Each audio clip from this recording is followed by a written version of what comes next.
Hey guys, it's Nice from Lego Maniac with another custom minifigure video. It has been like 7 months since I last uploaded.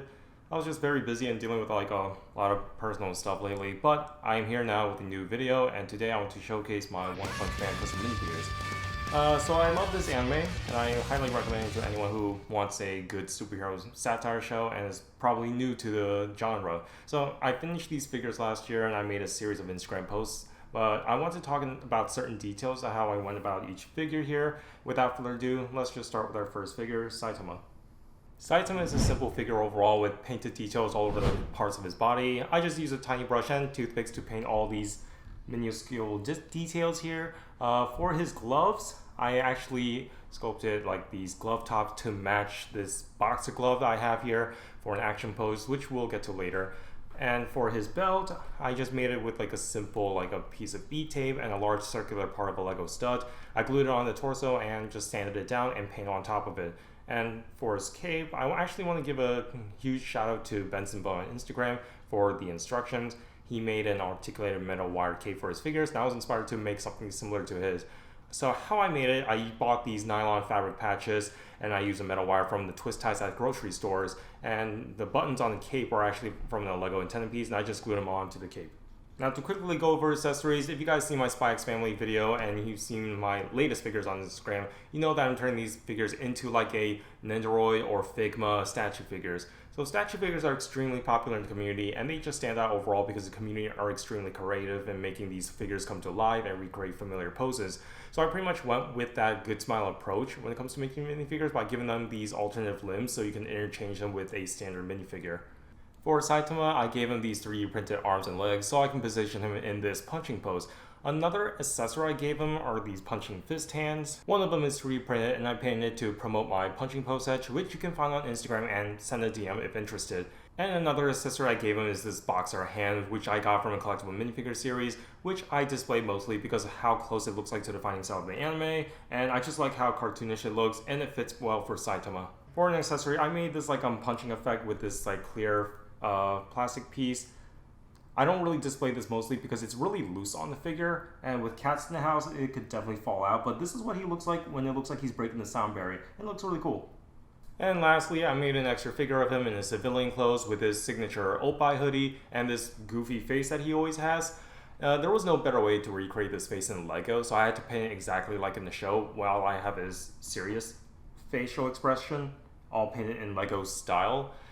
These two minifigures do contrast each other really well, and that's pretty much exactly what I was going for in making this. Having two different head styles to replicate like the Lego official head style and the anime's official for a goofy face for Saitama, I just think it works nicely for him. My next figure was a challenge, but it did pay off in the end. For Genos here, I had to sculpt his hair from scratch, and it was pretty difficult because of how spiky his hair is, but I think I did a pretty good job recreating his hair in Lego style. I then dry brushed it just to give it some shades, and I painted his face except for the eyes. The eyes were used as a base from a previous minifigure. I just painted all the cybernetics on it. And everything else was pretty easy to paint since his clothes aren't really that super detailed. The only things that are super detailed are his arms, but that's about it. And so this figure was overall really simple, and mine is the hair. The hardest part actually came with the accessories. I gave him an alternative battle damage head based off the Good Smile Nendoroid, and I made this by using a Dremel, and I just like chipped away like parts of the skin, and I drilled a hole where his eye used to be.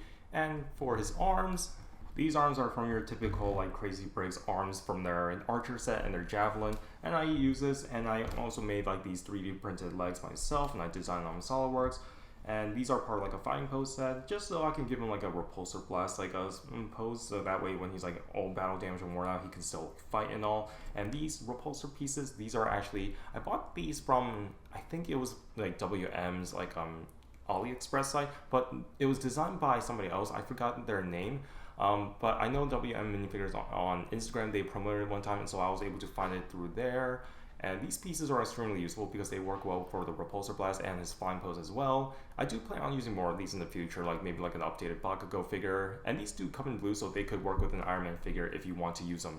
Another fun accessory I made are his broom and apron, and these are just like way too funny. Again, I based these off like the Nendoroid accessories, but he did wear these in the show, so I made like this apron here out of like a fabric, for like an acrylic fabric that they use for like Lego ship sail pieces. I cut up all the straps and I cut up the apron shape, and I glued it around the minifigure, and there you're able to like interchange it in and out of the torso. Now this broom, I just made it with like a Lego rod, and this broom had the bristles. These were made from SolidWorks and Blender, and I 3D printed it. And this turned out so well. I really especially love how this little potato guy came out. He is just way too funny, and it's just like such a small little thing I painted, but it's just so accurate to how it looks in the show, and I'm just kind of surprised how I managed to paint that little tiny detail onto a minifigure. Now for my last accessory, this has to be my favorite of them all. It has to be like this custom LED base that I've made. These micro LEDs are actually installed and onto like a battery cell holder and a switch. I got the switch, battery cell holder, and these micro LEDs from evansdesign.com, so you can buy your own. You don't have to get your own soldering iron though to like solder all the wires together. Those aren't that expensive though, and it's not that hard to solder the wires together, but I do recommend a parent or a guardian helping out if you're a young kid. But if you're an adult, then you can easily do it yourself. Just look up tutorials. And so yeah, so what I did here, I 3D printed these custom legs, and I specifically designed them so that way they have a hole running through the center of the hips onto the feet, just so the wires can actually travel through the base up into the leg and into the torso, and then make its way onto the arms. I use black paint to block out certain section of this like clear Lego torso, so that way when I flip the switch, the orange LED will give the illusion that his ribs are glowing, just like in this scene when he was like training with Saitama. And I use these knockoff clear arms and hands and install the LED inside. You can see the wires kind of running through there, but I kind of like covered it with Procreate just so you don't see the wires sticking out. You can still kind of see the wires a little bit underneath, but it's not really that noticeable. It's really cool how it managed to make the arms and hands glow just look like as if like he's using his Iron Man repulsor, so that's really cool. The entire base here is actually made with EVA foam, including like these little rubble on top. So yeah, this is like pretty much it for Genos. This is like the main accessory that I always display him in because he just looks so cool. And yeah, this was a challenging figure, but it did pay off in the very end, and he has to sit in my top 10 minifigures I've ever made. My original plan was just to make Saitama and Genos because it normally takes me a month to make one figure with my busy schedule, but I ended up adding more figures to my list because I have the parts available to make the rest, and one of them is Tatsumaki here, the thigh goddess herself. So starting with her hair, it's fully sculpted, but it's not my best work, I think. I think I should have sculpted less volume on the bottom so I can make room for more curls, but it's okay at the end of the day. It doesn't really bother me that much. Her head is also fully painted, and I also decided to give her like an alternative head on the back because it would give me more options to display her for this figure. And also her skirt is also fully sculpted, and it wasn't really easy to make. And it was a lot more challenging than your Forger's dress from my Spikes Family showcase. And that's because I have to sculpt in more wrinkles, just like in the source material. It's just very wrinkly and weird looking. I never liked sculpting fabric to begin with, and I just hope I don't do it again in the future because it's really hard to kind of get the shape right and make sure it has to stay in place while it's fully curing.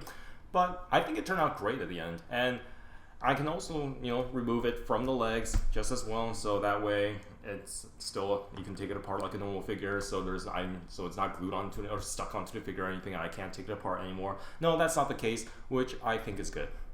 These like nougat legs were from this Looney Tunes collectible minifigures. I bought a pair of Bricklink because I wasn't sure if I would need it in the future, and I'm glad I did because those legs were the reason why I made Tatsumaki, her thick, tender thighs. As for accessories, she doesn't really come with much.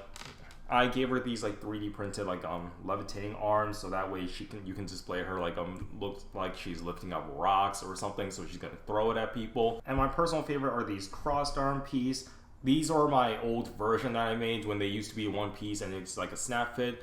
Before I decided to make it a two-part thing for the pair I'm selling. The reason why I decided to went with the first pair, I thought it would be easier to swap it in and out because these arms are cutting together, and I wasn't so sure if I were to separate into two pieces if that would look good. I ended up going with like this to separate them into two parts because unfortunate reality is resin prints are very fragile, so you have to make a lot of adjustments to the actual file themselves, so that way when you interchange it with the figure, they won't normally snap off, which is what I tried to do with these arms, making sure these armholes are loose as possible, so that way you don't break them. Onto the base, I was still inspired by Good Smile yet again. I made this base out of like EVA foam, just like what I did for Genos. To go over like the parts of the stuff on her base, I used clear Lego rods to levitate these like styrene modeled like building pieces. These are all made out of styrene, and this rock is like made with EVA foam, just glued together, shaped it off the edges, and just gave it a little dry brush. These are again inspired by Good Smiles like Nendoro's accessories, and I have like these little clear rod piece here with a little action pose that they put on minifigures, so it looks like they're like jumping and stuff. I decided to use that for Tatsumaki, so it looks like she's crossing her arms and just ready to throw stuff, and she's kind of bored out of her mind because she's just that OP. So yeah, this is my personal favorite like way to display Tatsumaki on my TV stand, and I think it looked good, and she stands out with the rest of the figures because like I just like how dynamic all this pose looked with the floating buildings. So yeah, that's it for this figure, and time to go with the best one for last. If Mumen Rider has 1 million fans, I am one of them. If Mumen Rider has 10 fans, I am one of them. If Mumen Rider only has 1 fan, that is me. If Mumen Rider has no fans, that means I am no more on this earth. If the world is against the Mumen Rider, I am against the world. I love Mumen Rider to my last breath. So that's it for the showcase, guys. Thank you guys so much for watching. Like, comment, and subscribe. Okay, but seriously though, if I added Tatsumaki to my list, then I had to make Mumen Rider the best boy of the show and everyone's favorite character. And starting with his helmet and head, this helmet here, I grabbed this generic hairpiece from Mecha Bricks and I imported it into SolidWorks. After that, I modeled the helmet around it and imported it into Blender again to make sure that the anti-stud for the helmet fits. But unfortunately, it's still kind of loose, as you can see. I didn't really do a good job doing that, but it's okay. This figure doesn't really move that much anyway, so if the helmet falls off, I just put it back. It doesn't really faze me that much. I then painted the helmet as I normally do. One thing I did differently was actually his goggles. This is actually made with like a silver chrome paint pen I use. I think it works really well for this figure. As for his head, I just painted it on myself. There's no eye underneath, so it looks kind of uncanny, but it's okay. Starting off and going on with the rest of the body, the torso armor, the belt, the shoulder pads, the back armor, the knee pads, these are all sculpted. These are sculpted with Procreate. It's the same clay I've been using for all my figures with hair and stuff. And yeah, so going on with his bike here, because he has a lot of accessories. This started off as like a standard like green Lego bike that I bought, and I just painted like little minor details on it, such as like the back seat here, a little bit on the pedals, a little bit on the handles. I then made this basket, with standard Lego parts with a 1x1 tile and a 1x1 2 plate.